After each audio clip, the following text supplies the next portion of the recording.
요한복음 8장 30절부터 32절까지 말씀입니다.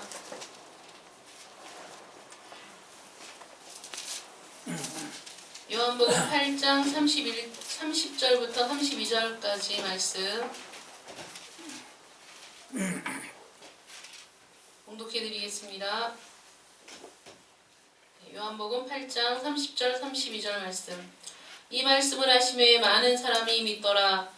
그러므로 예수께서 자기를 믿은 유대인들에게 이르시되 너희가 내 말에 거하면 참으로 내 제자가 되고 진리를 알지니 진리가 너희를 자유롭게 하리라. 아멘. 기도하겠습니다. 하나님 감사합니다. 오늘도 저희들에게 육신의 강건함을 주시고 시간을 주시고 마음을 주셔서 하나님 앞에 우리의 모든 것 다하여 예배할 수 있게 하심을 감사드립니다.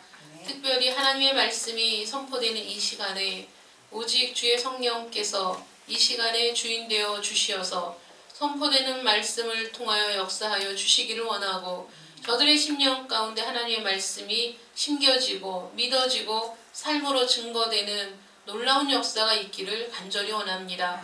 이 시간에 주여 함께하여 주셔서 이 말씀을 통해서 우리 심령의 깊은 은혜가 또 우리 심령 속의 깊은 회개가 이 시간에 이루어질 수 있도록 도와주시기를 간절히 원합니다. 아버지 하나님, 우리의 메마르고 강팍한 심령 속에 하나님의 말씀이 단비가 되어 이 말씀이 우리 심령을 통하여서 이 말씀이 재생산되는 놀라운 역사가 우리 모든 성도들을 통해 이루어지기를 원하며 또 이 말씀의 능력을 통해 우리 성도들의 삶이 더욱더 기름지고 또 은혜가 충만하며 능력이 나타나는 삶이 되기를 간절히 원합니다. 이 시간에 설교하는 이 사람에게도 주님께서 은혜를 더하여 주시어서 오직 하나님의 말씀이 바르게 증거될 수 있도록 붙잡아 주실 줄을 믿사옵고 예수님의 이름으로 기도드립니다. 아멘.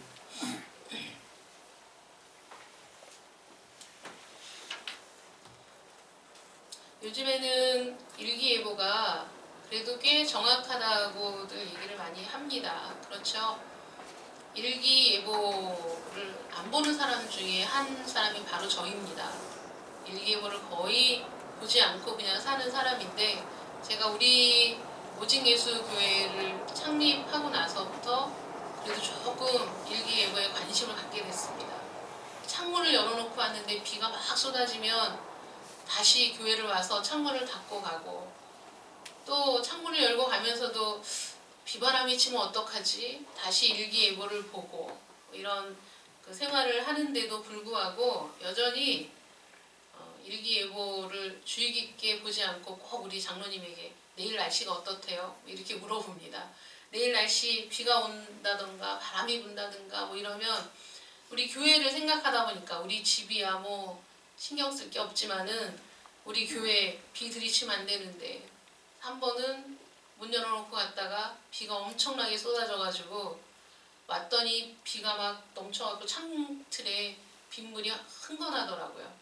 또 다 닦아내고 또 그러고 갔는데 우리가 일기예보를 본다는 것은 내일의 날씨를 생각하고 비가 온다 그러면 우산을 준비하고 날씨가 갑자기 추워진다 그러면 겉옷을 준비하고 뭐 이렇게 생활에 여러 가지 유용합니다마는 또 일기예보가 딱 맞는 건 또 아닌 것 같아요. 비 온다 그랬는데 비 안 올 때도 있고 뭐 추워진다 그랬는데 추워지지 않을 때도 있습니다. 어쨌든 일기예보를 우리가 믿는다면은 내일은 비가 옵니다. 그럼 아침에 어떻게 해야 됩니까? 우산을 들고 가야 되는 거죠. 내일 추워집니다. 그러면 옷을 따뜻하게 입고 나가는 사람이 그 일기예보를 신뢰하는 사람이 이제 그렇게 하는 겁니다. 이 믿음이라는 것이 우리 생활 전반에 걸쳐서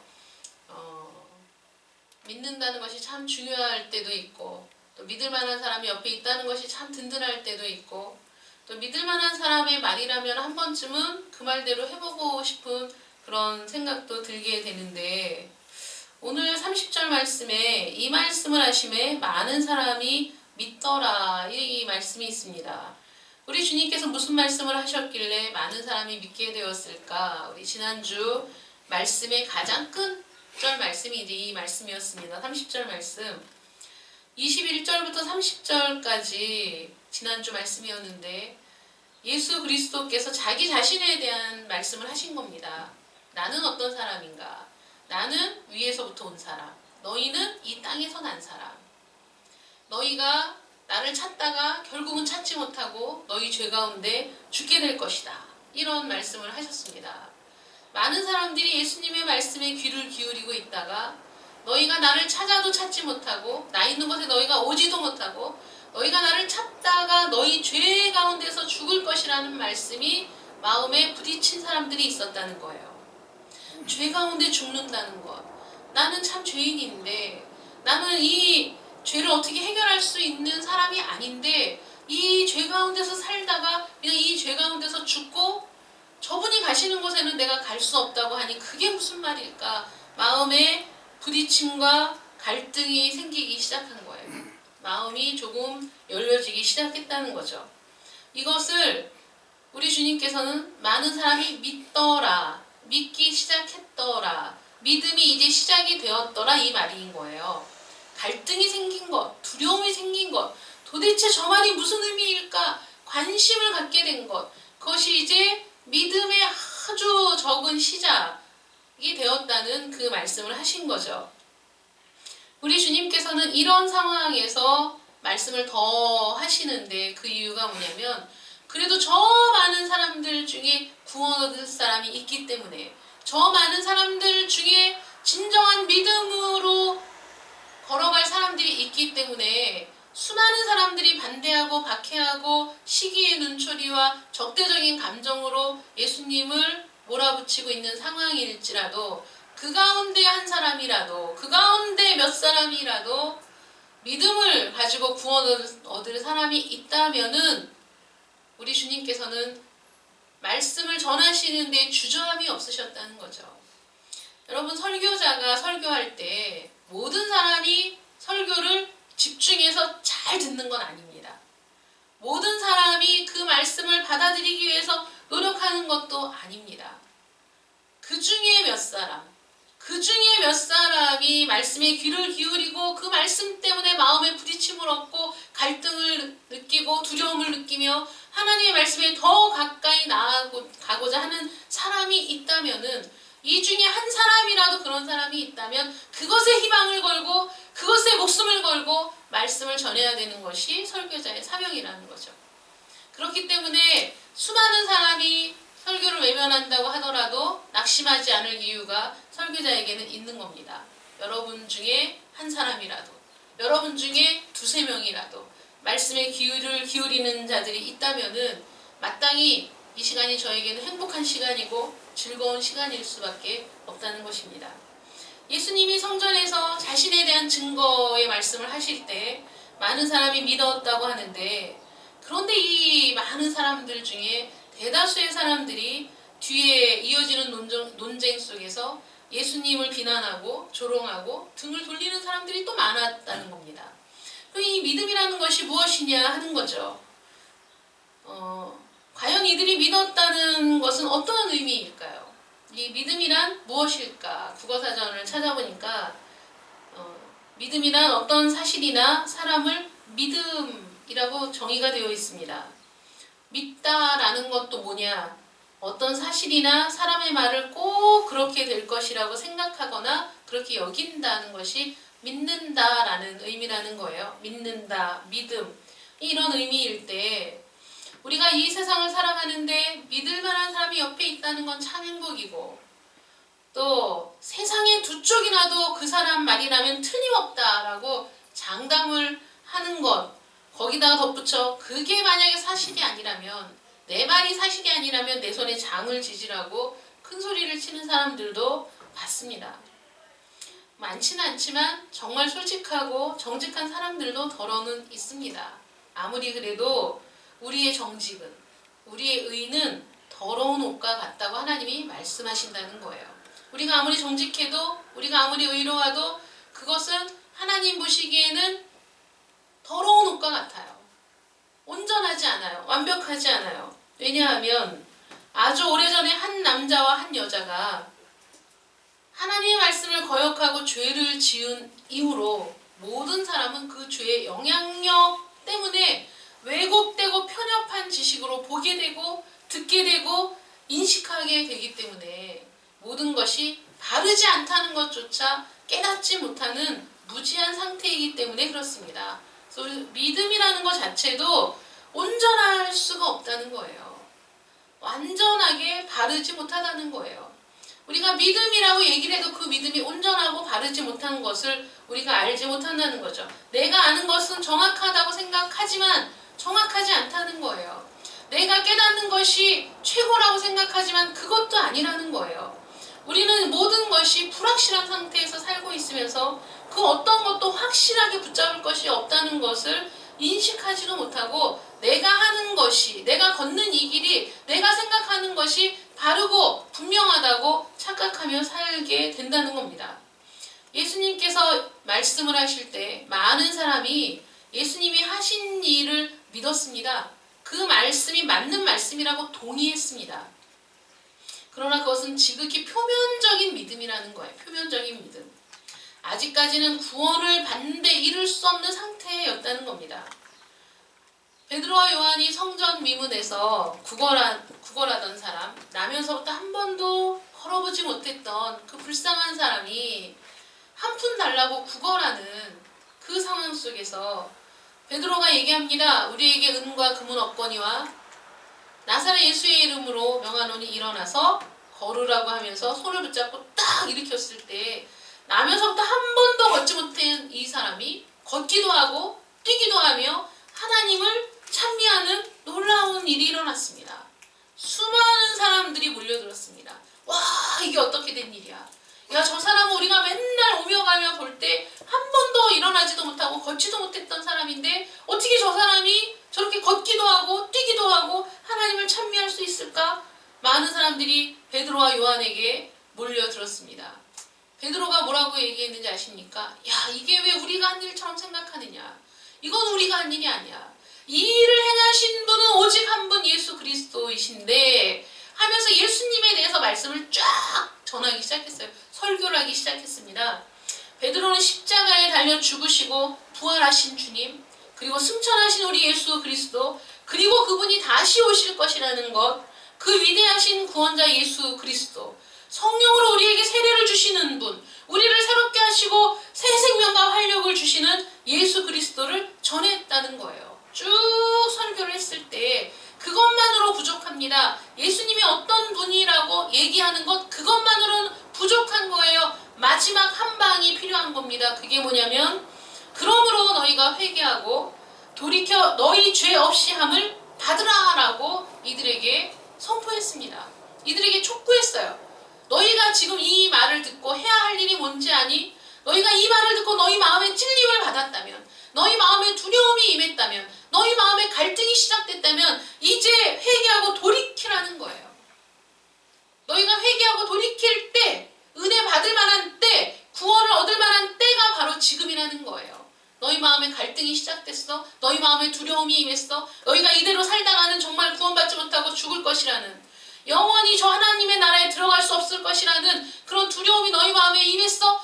정말 이 기회는 은혜 받을 만한 기회, 구원받을 만한 기회라는 거예요. 너희가 지금 회개하고 돌이키지 않으면 안 된다고 베드로가 이들에게 촉구했습니다. 회개해야 된다는 거예요. 복음을 들은 사람들에게 베드로는 회개할 것을 촉구하고 있는데 로마서 10장 17절 말씀에 그러므로 믿음은 들음에서 나며 들음은 그리스도의 말씀으로 말미암았느니라. 성경은 말하고 있습니다. 그리스도의 말씀을 들음으로 그 말씀을 듣는 것으로 믿음이 생겨나기 시작한다는 거예요. 예수님이 자신에 대해서 증거를 했을 때 당신이 바로 오래전부터 성경에서 얘기해오던 메시아임을 드러내셨을 때 그 말씀을 들은 그 사람들의 마음속에 두려움이, 그 말씀을 들은 그 사람들의 마음속에 흔들림이, 내가 이때까지 잘못 생각하고 있었다라는 자각이 밀려왔을 때 주님은 그것을 많은 사람이 믿기 시작했다고 보셨다는 거예요. 누구에게나 그런 순간들이 있습니다. 마음이 흔들릴 때, 불안할 때, 또는 내가 잘못 생각했구나, 잘못 살아왔구나 깨달아질 때가 있습니다. 그때가 바로 돌이켜 회개할 때라는 것을 믿으시기 바랍니다. 그리스도에 대한 말씀을 들을 때 믿음이 생기는데 여러분도 그리스도에 대한 대한 말씀을 듣지 않습니까? 매일 주일 말씀을 듣습니다. 매일 말씀을 듣습니다. 그 말씀을 들은 여러분들에게 어떤 변화가 있었느냐 하는 거예요. 어떤 변화, 어떤 마음, 어떤 생각, 여러분들에게 어떤 마음의 변화가 있었습니까? 여러분들에게 어떤 생각의 변화가 있었습니까? 더 나아가서 여러분들의 삶에 어떤 변화가 있었느냐 하는 겁니다.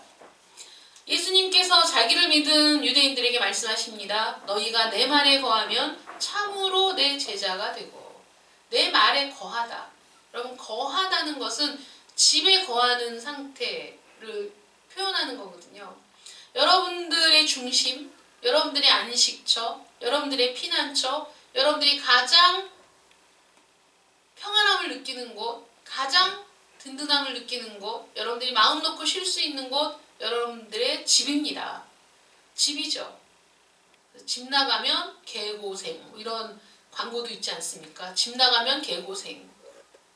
아이들도 집 나가면 개고생입니다. 부모에게 거역하고 집 나가봤자 나가면 개고생. 나가면 하루 이틀 지나면 생각나는 게 집 생각이죠. 집은 우리가 거하는 곳입니다. 한 번, 두 번 방문하는 것이 아니라 우리가 계속해서 거주하는 것이 우리 집입니다. 이 집에 거주하는 것 같은 개념으로 주님 말씀하시는 거예요. 너희가 내 말에 거하면, 이게 무슨 뜻이겠어요? 우리 주님의 말씀이 내 삶이고 내 안식처고 내 피난처고 내 모든 것, 내가 말씀으로 돌아가면 마음의 평안을 얻고 그 말씀이 아주 그냥 살라는 거예요. 그 말씀대로 살라는 거예요. 그 말씀이 그냥 내 안에 있어서 내 마음을 들여다보면 말씀이 그 안에 있고 그 말씀 안에 내가 있고 이런 상태가 되는 것, 그것이 참으로 내 제자가 되는 거라는 거예요. 너희가 한번 마음이 흔들리고 너희가 마음의 두려움을 느끼고 내가 이렇게 살면 안 되겠다라고 생각한 그 상태가 아니라 이제 그 상태에서 돌이켜 회개하고 주님 앞으로 돌아와 주님의 말씀과 하나가 되는 그런 삶을 살 때 너희가 참으로 내 제자가 된다라고 주님이 말씀하시고 있다는 겁니다. 내 말에 거한다는 것, 주님의 말씀으로 살 때 계속 살아가는 거죠. 여러분, 집이 한 번 가는 건 못해요. 놀러가서 한 번 묵는 건 펜션이라고 얘기하면 집이 아닙니다. 우리는 펜션에 거하는 게 아니에요. 모텔에 거하는 게 아니에요. 집에 거하는 겁니다. 집에 거주하는 겁니다. 하나님의 말씀에 거한다는 것은 어쩌다 한 번, 1년에 한 번, 옛날 어린이들이 크리스마스 때, 어린이날, 이게 아닌 거예요. 언제나 항상 그 말씀. 한 번 듣고 좋다. 한 번 듣고 야 괜찮네. 믿을만하네. 이렇게 생각하는 것으로 끝나는 것은 거하는 게 아니라는 거예요. 놀러가서 한 번 머물다 오는 펜션처럼 생각하는 건 말씀에 거하는 게 아닙니다. 이 말씀이 계속해서 나를 움직이는 생명이어야 된다는 거죠.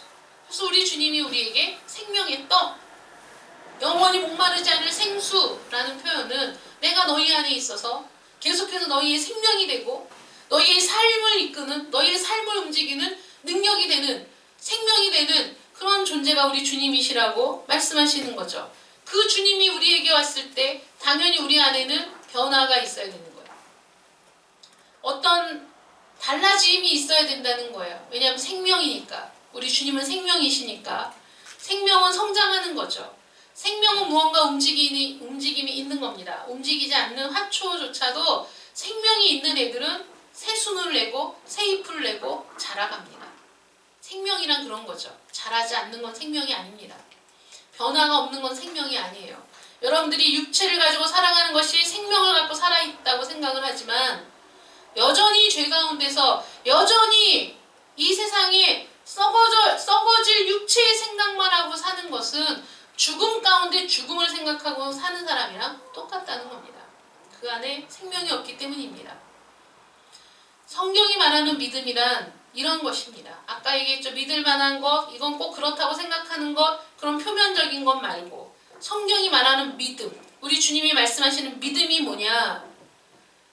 믿음은 신앙의 대상을 인식하고 신뢰하는 전인격적인 행위라는 거예요. 전인격, 나의 전인격, 단순한 지식의 차원을 넘어서 구주 예수를 내 삶의 주인으로 인정하고 삶의 방향을 완전히 그분에게로 전환해서 모든 것을 이루시는 분이 하나님이심을 신앙하는 것이 믿음이라는 거예요.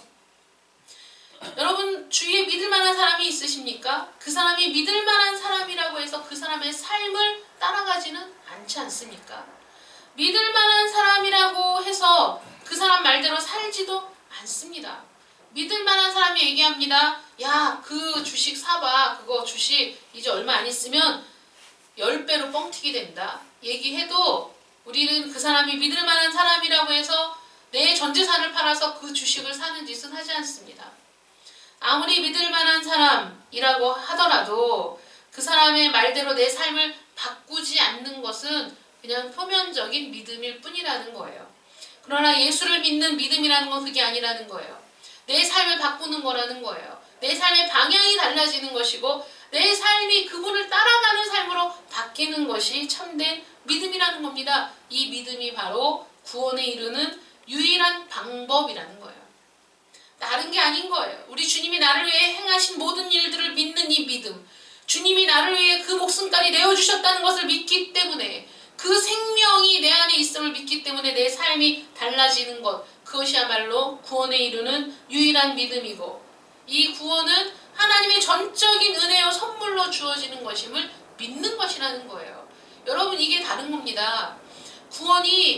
구원 자체는 하나님이 다 이루신 일이에요. 우리가 어떻게 할 수 없는 일입니다. 여러분 우리 스스로는 구원할 수 없는 존재들이잖아요. 우리는 스스로 우리의 구원을 이룰 수 없는 무능한 존재입니다. 여러분 무엇으로 우리가 우리 죄에서 우리를 구원할 수 있겠습니까? 여러분 생각하죠? 시험이 이제 한 달 뒤로 다가왔습니다. 시험이 한 달 뒤로 다가왔는데 이번에는 시험을 잘 봐야 되니까 계획을 세워야 되겠다. 계획을 세웁니다. 이날은 무슨 공부하고 이날은 무슨 공부하고 해야지 해도 그 계획대로 실행하는 것이 쉽습니까? 어렵습니까? 어렵죠. 어렵습니다. 내 삶을 내가 계획한 대로 이끌고 가는 것도 우리는 너무나 어려운 존재예요. TV 드라마 안 봐야지 해도 그거 안 볼 수가 없는 거예요. 부모가 생각할 땐 그러죠. 야, 너 시험이 지금 며칠 남았는데 드라마가 보고 싶냐? 네가 지금 상황이 어떤데 지금 그렇게 멍청하게 앉아서 TV를 보고 싶어? 당장 TV 끄고 들어가서 네 앞가림을 해야지. 공부를 해야지. 그렇게 얘기하죠. 부모의 말이 옳다는 걸 알아도 그 말대로 수긍하기는 싫은 게 우리의 모습 아닙니까? 그래서 짜증나는 거죠. 그래서 화나는 거죠. 그래서 부모에게 소리 지르고 대드는 거죠. 부모님의 말씀이 옳지 않아서가 아니에요. 옳지 않아도 상관없어요. 지금 내가 기분 나쁜 거예요. 이게 우리의 모습이라는 거예요. 이 죄악된 모습. 그러면 그렇게 잔소리하는 부모는 또 어떠냐? 그 부모도 마찬가지죠. 사실은. 머릿속으로는 생각을 합니다. 제가 그 전에 큐티하면서 생각한 게 그거예요. 어떤 때는 너무 일하기가 귀찮은 거예요. 아주 만사가 귀찮고 손가락 하나 까딱하기가 싫은 거예요. 설거지통에 설거지가 쌓여 있는데 머릿속으로는 생각을 해요. 빨리 일어나서 설거지를 부지런히 하고 그 다음에 이것도 하고 저것도 하고 해야지. 생각은 계속 하는데 몸은 안 움직이는 거예요. 생각을 하면서 소파에 들어눕고 생각을 하면서 반대로 들어눕는 제 자신을 보면서 생각만으로는 아무것도 할 수 없구나. 생각만 갖고는 아무것도 이룰 수가 없구나. 내가 지금 당장 일어나서 두 발로 걸어서 싱크대 앞에 가서 그 개수문에 손을 담그고 그릇을 씻어서 얹어야 설거지가 끝나는 것이고 그래야 그 다음 일을 할 수 있는 것이고 그렇게 하는 거잖아요. 알고 있어요. 안 되는 게 문제예요. 알고 있어요. 머릿속에 해야 할 일이 꽉 차 있는데 소파에 들어누워서 TV 리모컨을 돌립니다. 내 머릿속에 할 일이 꽉 차 있기 때문에 TV 리모컨을 돌려서 드라마를 봐도 머리에 안 들어옵니다. 재미가 없어요. 또 돌리고 또 돌리고 또 돌리고 리모컨을 계속해서 여기저기 채널을 돌리면서 있어도 막상 나에게 유익한 일을 행하지 못하는 게 우리의 모습 아닙니까? 우리가 이런 상태로 살아가는 자들, 내 안에서 일어나는 이런 것조차 해결할 수 없는 우리들이 아니냐 이거예요. 그런데 어떻게 우리가 우리 죄에서 우리를 구원할 수 있느냐? 우리 절대로 구원할 수 있는 사람이 아니에요. 능력이 없는 사람입니다. 하나님이 이런 우리의 무능력함을 너무나 잘 아시기 때문에 우리의 구원을 이루시기 위해서 하나님의 아들 예수 그리스도를 이 땅에 보내주셔서 죄 없으신 그분이 십자가에 달려서 우리 대신 우리가 당해야 될 형벌을 당하시고 죽으심으로 우리의 구원을 위한 모든 준비를 다 해놓으셨다는 거예요. 우리가 그것을 보고 정말 하나님이 나를 사랑하셔서 나를 위해서 예수님을 이 땅에 보내주시고 예수님이 죄 없으신 그분이 나를 대신에 고난받으시고 채찍맞으시고 모욕을 당하고 수욕을 당하고 그 모든 것을 참고 나를 위해 죽어주셨구나. 하나님 은혜에 감사합니다. 나를 위해 해주신 그 모든 일에 대해서 감사합니다. 나는 그거 아니면 하나님께 갈 방법이 없습니다. 우리 주님이 나를 위해 하신 일이 아니고서는 나는 하나님께 갈 수 있는 길이 없는 사람입니다. 그것을 깨닫고 그 은혜를 붙잡는 것, 그것이 믿음이라는 거예요. 그것이 믿음입니다. 회개가 무엇입니까? 우리가 마음에 그런 찔림을 받아서 우리 주님을 향해 우리 눈을 열고 그것을 내가 받아들이기로 생각했을 때 하나님이 우리에게 요구하시는 게 딱 하나 있습니다. 회개입니다. 회개. 여러분, 죄가 뭔지 아세요? 죄는 원어로 얘기하면 하마르티아라고 하는데 관역을 빗나가는 거예요. 우리 대한민국의 양궁 선수들 이거 양궁 볼 때 피가 마르는 것 같더라고요. 왜냐하면 간만의 차로 점수가 막 왔다 갔다 하잖아요. 그래서 쫙 활 시위를 겨누고 활을 딱 당겼을 때 핑 날아가죠. 저는 화살이 그냥 슝 콱 이렇게 꽂히는 줄 알았거든요. 근데 카메라가 요새 너무 좋아갖고 그걸 비춰주니까 화살이 막 이렇게 움직이면서 갑니다. 휘 가서 탁 꽂히죠. 그러면 저 정중앙에 화살을 맞추기 위해서는 이 화살 시위를, 이 양궁을 하는 사람들은 화살 시위를 탁 놓는 순간에 안다는 거예요. 이게 제대로 들어가겠구나, 빗나갔구나. 왜냐하면 손을 놓는 순간에 이 화살의 방향이 아주 미세한 차이로 잘못된 방향으로 날아가면 저만치 가서는 엄청난 큰 차이가 나타나는 거거든요. 근데 우리는 첫 시작부터 잘못된 거예요. 죄로부터 시작된 인생이에요. 그래서 죄로부터 시작된 잘못된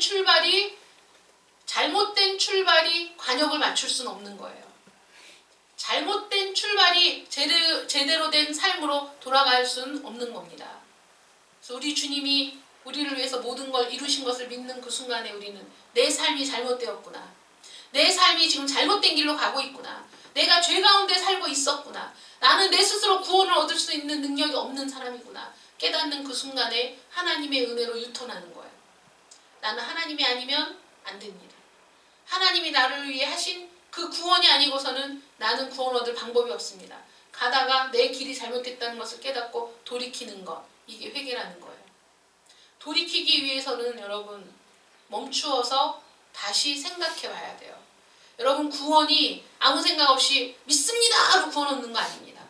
막 뜨거워 마음이 막 이런 걸로 얻는 것도 아닙니다. 생각하는 거예요. 언제 생각하게 되냐면 말씀을 들었을 때. 그래서 믿음은 말씀을 들음으로 해요. 말씀을 듣고 멈추어 생각합니다. 말씀을 듣다 보니 내가 잘못된 길을 가고 있네. 말씀을 듣고 보니 내가 지금 가는 이 길이 옳은 길이 아니었네. 말씀을 듣고 보니 이 길은 멸망의 길이네. 그러면 안 되지. 어떻게 할까? 주님이 나를 위해 죽어주셨대. 주님이 나를 위해 내 형벌을 다 당하셨대. 이 길로 가면 멸망의 길인데 내가 멸망의 길로 가는 것을 멈추게 하시려고 우리 주님이 이 세상에 오셨대. 말씀을 듣습니다. 생각합니다. 그리고 돌이킵니다. 그게 회개입니다. 감정적으로 눈물을 흘리는 것이 회개가 아니라 진정으로 내가 가던 길을 돌이켜 주님께 돌아오는 것이 회개라는 거예요. 마음이 흔들렸을 때, 두려움을 느꼈을 때, 이 길이 멸망의 길임을 내가 자각했을 때, 그때가 믿음의 시작이라면 여러분, 그 믿음은 회개를 통해 하나님 앞에 온전히 방향을 틀고, 그리고 그 순간부터 우리 주님 만나는 그날까지 그 길을 계속해서 걷는 것을 통해 구원이 완성된다는 것을 믿으시기 바랍니다. 여러분은 온전히 구원을 성취한 사람이 아니라는 거예요. 여러분들은 구원을 완전히 이룬 사람도 아니라는 거예요. 많은 사람이 믿더라. 많은 사람이 믿었는데 그 중에 많은 사람이 다시 주님을 떠나가는 일이 왜 생겼느냐. 잠시 흔들렸어. 잠시 갈등을 하고 잠시 두려움을 느껴. 이 내가 가는 길이 이게 옳은 길이 아니구나. 이대로 가다간 내가 내 죄 가운데 살다가 죽겠구나 생각을 했는데 그 중에 도대체 몇 사람이 회개하고 주님께 돌아오느냐 이거예요. 그리고 회개하고 얼마나 하나님의 말씀에 거하며 살아가느냐 이겁니다. 우리 주님이 계속해서 이들에게 말씀을 전하시는 이유가 뭐예요? 너희가 그 갈등을 느낄 때, 두려움을 느낄 때, 지금 잘못됐다고 느꼈을 때 너희가 그때야말로 은혜 받을 만한 때니 돌이켜야 한다. 회개해야 된다. 내게로 돌아와서 내 말에 거해야 된다. 그래야만 너희가 참으로 내 제자가 된다라고 주님이 말씀하시는 겁니다. 베드로도 주님에 대한 말씀을 쭉 전했습니다. 야, 이 사람이 나면서부터 앉은뱅이였던 이 사람, 나면서부터 한 번도 걸어보지 못한 이 사람이 이제 예수님의 능력으로 걷기도 하고 뛰기도 하며 하나님을 찬미하는 것을 이상한 일처럼 여기지 말라고 얘기하는 겁니다. 이거 우리가 한 게 아니고 우리 주님이 하신 일이며 이 주님의 능력으로 누구든지 이런 삶을 살 수 있다는 거죠. 죽음 같은 곳에서, 절망의 곳에서, 정말 썩어 문드러지는 그곳에서 우리를 불러일으켜 우리를 다시 새 생명을 주실 분은 우리 주님뿐이라는 거예요. 우리도 그렇게 나면서부터 앉은뱅이와 같은 절망의 삶 가운데서 우리 주님이 우리의 손을 붙잡고 일으키시면 우리는 걷기도 하고 뛰기도 하며 하나님을 찬미하는 자로 변화될 수 있다는 것을 베드로가 설교한 겁니다. 그래서 마지막으로 하는 말이 뭡니까? 돌이켜 회개하라는 거예요. 돌이켜 회개하고 그 구원을 확신하게 하라는 거예요. 그것 때문에 우리 주님이 이 세상에 오셨다고 얘기하는 것입니다. 회개가 우리의 돌이킴, 우리의 회개가 참되고 진실하다는 증거, 그것이 여러분들의 삶 가운데 있습니까? 있어야 됩니다. 그래야 여러분들의 회개가 진실한 거예요. 반드시 회개의 증거가 여러분 삶 가운데 나타나야 됩니다. 예수님의 말씀을 듣고 믿는 사람은 진정한 회개에 이르게 될 뿐만 아니라 회개하는 사람들은 세상적이고 육신적이고 마귀적인 모든 것을 거부하고 등을 돌리게 되는 겁니다. 때로는 우리가 유혹에 빠져서 죄 가운데 들어가기도 하지만 돌아온 탕자처럼 아버지의 곁을 떠나 멀리 갔다가 다시 돌아온 탕자처럼 죄악의 도시를 떠나서 아버지께로 돌아오는 것이 진정한 회개라는 거예요. 그 자리에 머물면서 눈물 울고불고 후회하는 것이 회개가 아니라 그 도시를 떠나서 아버지께로 돌아오는 것이 진정한 회개입니다. 진정한 회개를 통해 아버지께 돌아온 자마다 이런 고백을 하는 거죠. 예수로만 나의 보배를 삼겠다는 고백. 영생의 복을 얻을 것을 바라보는 소망, 이것이 우리 안에 생기게 되는 겁니다. 그래서 주님이 말씀하십니다. 너희가 내 말에 거하면 참으로 내 제자가 되고 이 상태가 되는 것이라는 거죠. 내가 곧 길이요 진리요 생명이니 나로 말미암지 않고는 아버지께로 올 자가 없느니라. 요한복음 14장 6절 말씀입니다. 우리 교회가 세워진 근본이 되는 말씀이죠. 오직 예수. 진리이신 예수 그리스도를 통해서 우리는 우리의 무지와 편견과 오해와 이 모든 것들, 죄악들을 버리고 참 자유를 얻게 된다는 거죠. 우리의 죄악으로부터의 자유, 모든 편견으로부터의 자유, 율법의 얽매임으로부터의 자유, 죄의 종으로부터의 자유를 얻게 되는 것이 오직 예수를 통해서 이루어지는 일임을 믿으시기 바랍니다. 우리 주님이 분명히 말씀하시죠. 진리가 너희를 자유케 하리라. 진리를 알지니, 진리이신 예수님을 알면, 진리이신 예수님을 믿으면, 진리이신 예수님의 말씀에 거하면 너희가 참 자유를 얻게 된다는 겁니다. 우리가 어찌할 수 없는 이 죄로부터의 자유, 내 자신조차 다스릴 수 없는 이 무능력함으로부터의 자유, 하나님의 말씀에 진정으로 거하는 자들이 누리는 그 자유, 너희가 내 말에 거하면 참 제자가 되는데 그 참 제자가 누리는 게 뭐냐? 참 자유라는 거예요. 진리를 알지니 너희가 진리 안에서 자유를 얻으리라. 이렇게 말씀하십니다. 여러분, 하나님의 말씀이 선포될 때 하나님의 말씀을 믿으시기 바랍니다. 회개하시기 바랍니다. 회개하고 돌이키지 않는 자들을 향해서 너희가 이대로 살다 나는 너희 죄 가운데 죽을 것이고 너희가 나를 찾아도 찾지 못할 것이고 너희가 나 있는 곳에는 결코 오지 못하리라고 하신 그 말씀에 두려워서라도 그 최후의 심판에 대한 두려움을 갖고서라도 우리 주님 앞으로 돌아와야 되는 겁니다. 여러분들의 죄가 씻어질 수 있도록, 여러분들의 무능력과 편견과 오해가 씻어질 수 있도록, 죄의 짐을 던져버릴 수 있도록 회개하고 믿으시기를 바랍니다. 아멘. 돌이키시기를 바랍니다. 아멘. 주님께로 돌아와야 됩니다. 여러분, 흔들리는 마음, 갈등, 두려움, 그 모든 상태가 하나님이 은혜를 베푸시는 구원받을 만한 때라는 것을 믿으시고 지금도 여러분들의 죄를 용서하시기 위해 여러분들을 기다리시는, 두 팔 벌려 여러분들을 안으시고자 하는 아버지의 품으로 돌아오시기를 바랍니다. 아멘. 여러분들을 위해 예수님이 십자가에 달려 죽으시고 부활하심으로 여러분들의 죄로부터의 자유, 죽음으로부터의 자유를 여러분들에게 선물로 주셨습니다. 여러분들이 회개하고 돌이키시면, 예수 그리스도를 믿어 죄사함을 받으시면 영원한 영광 가운데 영원토록 우리 주 예수 그리스도와 함께 거하게 될 줄로 믿으시기 바랍니다. 기도하겠습니다. 사랑의 하나님, 감사합니다. 우리 주님께서 한 사람이라도 더 구원받기를 원하시는 간절한 마음으로, 많은 사람이 마음이 흔들리고 많은 사람이 마음의 갈등을 느끼고 많은 사람들이 죄 가운데 죽을 것이라는 주님의 경고의 말씀에 두려움을 느꼈을 때 그들 중에 얻을 사람, 그들 중에 구원받을 믿음에 이를 사람들을 생각하시고 그들에게 다시 권면의 말씀을 주십니다. 너희가 내 말에 거할 때에야, 내 말에 집을 짓고 살 때에야, 내 말이 너희 마음속에 생명이 되고 능력이 될 때에야 너희가 참으로 내 제자가 될 것이라고 말씀하십니다. 참으로 제자가 된 자들, 진리를 아는 사람들, 진리이신 예수님을 아는 사람들, 믿는 사람들, 주님께 돌이킨 사람들에게 진리 안에서 참 자유를 누릴 특권을 주셨음을 믿습니다. 오직 예수로만 아버지께로 갈 수 있는 길이 있사오니, 오직 예수로만 아버지께로 갈 수 있는 길이 되시니 하나님이 오직 예수 안에서 참 자유를 얻는 우리들, 또 주님의 말씀을 듣고 우리 아버지께로 돌이키는 사람들, 회개하는 사람들, 회개에 합당한 열매를 맺는 우리 오직 예수교의 성도들이 되게 하여 주시옵소서. 예수님의 이름으로 기도드립니다. 아멘.